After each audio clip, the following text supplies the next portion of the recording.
the fractured veil. It began with the crows.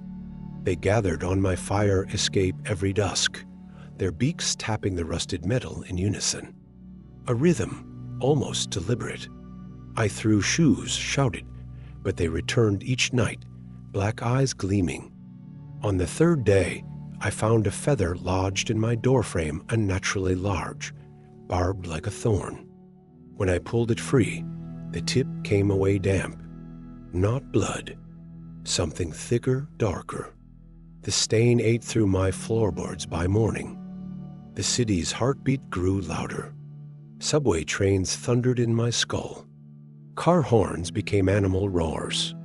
I quit my job, stopped sleeping. My landlord pounded on the door, yelling about complaints, growling, he said, like a rabid dog. I pressed my ear to the wall. The building itself hummed, a low, primal frequency. That night, I clawed at the plaster until my fingers split. Behind it, the pipes pulsed like veins. It moved in the periphery. A flicker of matted fur, too elongated to be astray. Once, I glimpsed it fully, a hunched silhouette in the elevator mirror, its spine arched like a question mark. My reflection blurred beside it, warped. I stopped shaving, stopped blinking. My beard grew coarse, tinged with gray. Not hair, quills. I woke in a dumpster behind the Korean market, my mouth stuffed with rancid pork. Flies swarmed my hands. My phone showed 17 missed calls from Marissa, my ex. Her last voicemail was static, then a wet, choking gasp. The police found her Audi abandoned on the bridge. The driver's seat was shredded, claw marks scoring the leather. They questioned me. I laughed until my molars cracked. My apartment's mirrors fogged over, even with the AC blasting. Condensation dripped like saliva. I covered them with sheets, but the fabric bulged, breathing. When I tore one down, the glass had rippled a frozen pond. Something pressed against the surface from within. Not my face. A muzzle, gaunt and twitching. Its breath steamed the pain. "I know you," it mouthed. Voices seeped through the walls. Not words, syllables, guttural and wet. I followed them to the basement laundry room. The dryers vibrated, doors dented inward. Inside one, a nest of bones and cable wires. A rat carcass, folded into a origami heart. My own wedding ring nestled in its ribs. Marissa's laughter echoed from the drain. The old woman cornered me at the bodega. Her teeth were filed 2 points. "You owe," she hissed, pressing a jar into my hands. Inside floated a stillborn pup, furless and blue. "Feed it," she said, "or it feeds on you." I buried the jar in Prospect Park. That night, the earth above it heaved. Something scratched my window, singing in Marissa's voice. They came on motorcycles, engines silenced. Men in leather vests marked with crescent scars. They circled my block, sniffing the air. I hid in Uber's trunk, listening to their boots crack pavement. The Alphas pissed, one muttered. New Mutt didn't check in. Their headlights carved shadows that moved on their own. One shadow peeled free, lopping toward my building. It wasn't the moon. It was the silence. A soundless scream locked in my throat as my jaw unhinged. My ribs snapped, rearranging. I crawled to the roof, nails splintering on concrete. The city sprawled below a neon forest. I howled. Streetlights burst in sequence, plunging blocks into darkness. From the void, 100 eyes ignited. Not wolves. Worse. They call it lycanthropy. A lie. Wolves are innocent. What we become is older. The thing that gnawed the first cities to dust. I write this from a church confessional, my claws splintering the wood. The priest lies dead in the nave, throat torn wide. His cross hangs above me, twisted into a spiral. They'll find this note. They'll think it madness, but you'll hear it soon, the creak of your floorboards at AM. Too deliberate for mice. The crows at your window, tapping. Don't check the mirror. Don't whisper help. It answers. They're searching for me. Not just the leather-vested bikers with crescent scars, but the others, the ones who wear human skin poorly. I see them in crowds, two still faces, nostrils flaring as they scent the air. My face is on every screen now. Person of interest, the news calls me. They show a photo from Marissa's phone, my eyes glowing like struck matches. I live in construction sites, chewing through raw insulation to silence the hunger. My hands are claws. My shadow doesn't match my shape.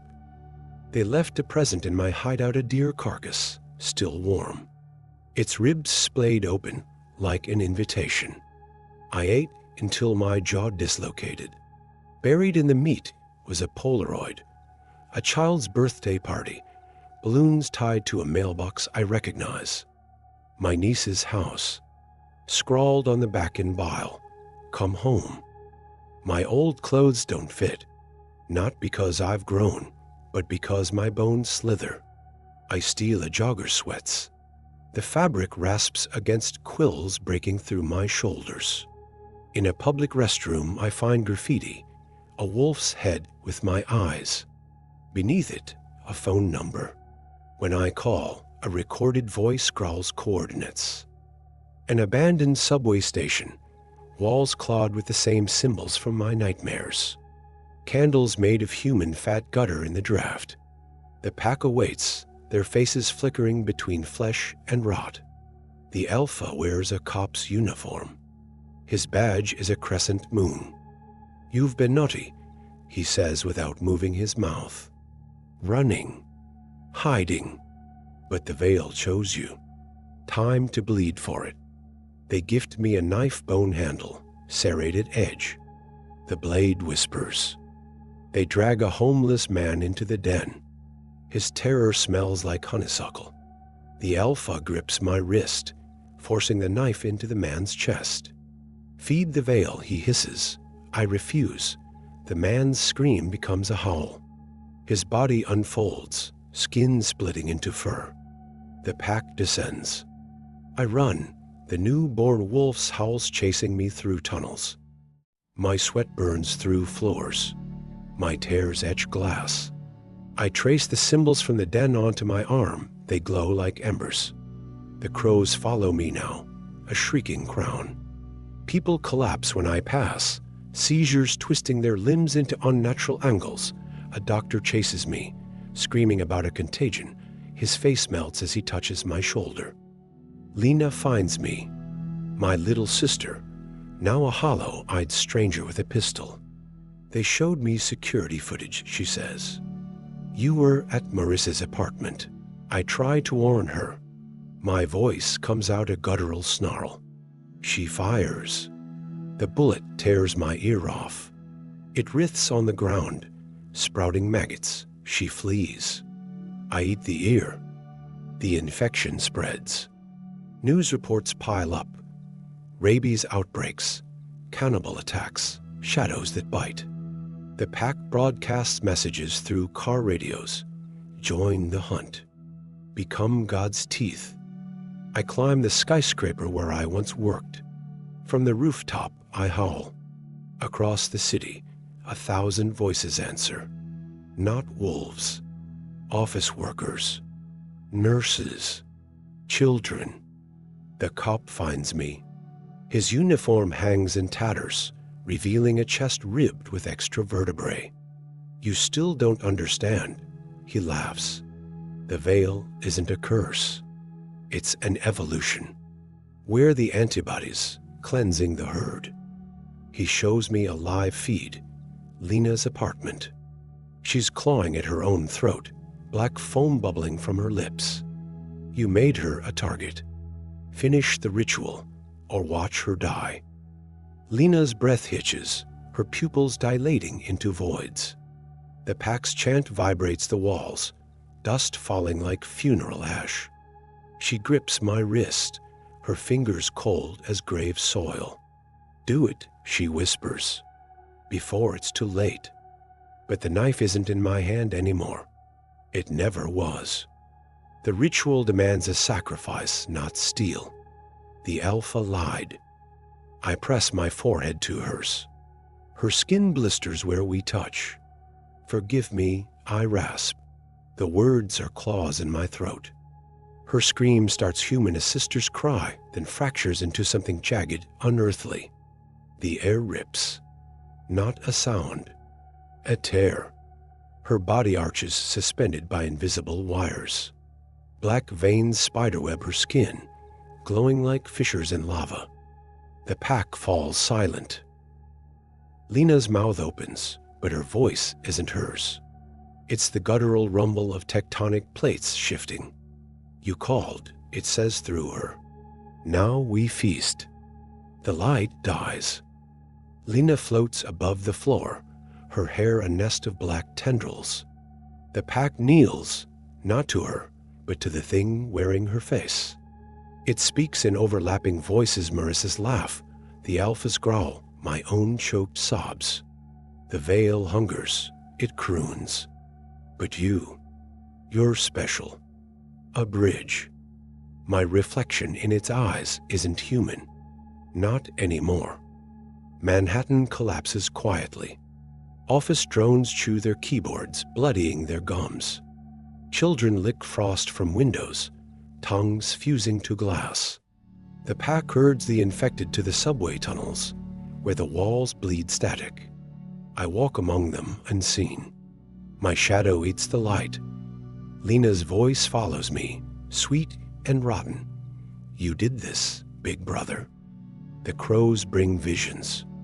A childhood camping trip Lena and I found a deer carcass, its ribs pried open like a cradle. Dad said bears, but the bones were polished, arranged in symbols, the same ones now glowing beneath my skin. I vomit feathers. They squirm. Central Park's pond freezes in August. At its center, a hole. Not ice. A void. The infected gather, stripping off clothes and skin. They leap in, dissolving. The pack chants, return to the veil. Become its teeth. Lena waits for me at the edge. "Jump," she smiles, "or I'll eat the sun." I find the old woman from the bodega. She's stitching a shroud from crow feathers. "You think you're saving anyone?" She spits. "The veil's always been here. Wolves, plagues, war's just its dreams." She opens her chest cavity. No heart. A pulsing black star. I burn her shop down. The flames taste like forgiveness. The cop finds me one last time. His body's a collapsing galaxy, eyes supernovas, skin comet trails. "You broke the ritual," he hisses. "Now the veil will chew through dimensions, starting with yours." I shove him into the frozen pond. The void swallows his light. Lena corners me in our childhood home. Her form shifts age 6, 16, 26. "I held it back," she whispers. "But I'm tired." She presses her palm to my chest. Her fingers sink into flesh, gripping my ribcage. "Take it. You're stronger." I scream. She doesn't. Beneath the city, a cathedral of bone. The walls breathe. The altar is a mirror showing my first memory, Mom's funeral, rain falling upward. Lena stands beside me, age 10, her hand in mine. "This is where it began," the veil whispers. "Your grief let me in." I smash the mirror. 1,000 shards become crows. The void expands. Skyscrapers fold into origami beasts. The pack's chants warp into nursery rhymes. Lena's voice guides me. "You know how to end this." The veil offers a crown of thorns and static. "Rule with me," it purrs, "or watch her soul dissolve." I kneel. I open my mouth. Let the veil pour out every scream, every curse, every hungry sigh. It floods the cathedral, eroding the bones. Lena's ghost grips my hand as the world unmakes itself. When it's over, I'm kneeling in a field. No city. No crows. Just dawn breaking over wheat. My shadow stretches east. It has too many teeth. A year later, a hiker snaps a photo of the field. The image goes viral, a man-shaped blur in the distance, eyes twin eclipses. In the comments, a user named Veil Watcher posts coordinates. Thousands disappear following them. The crows return. They always do.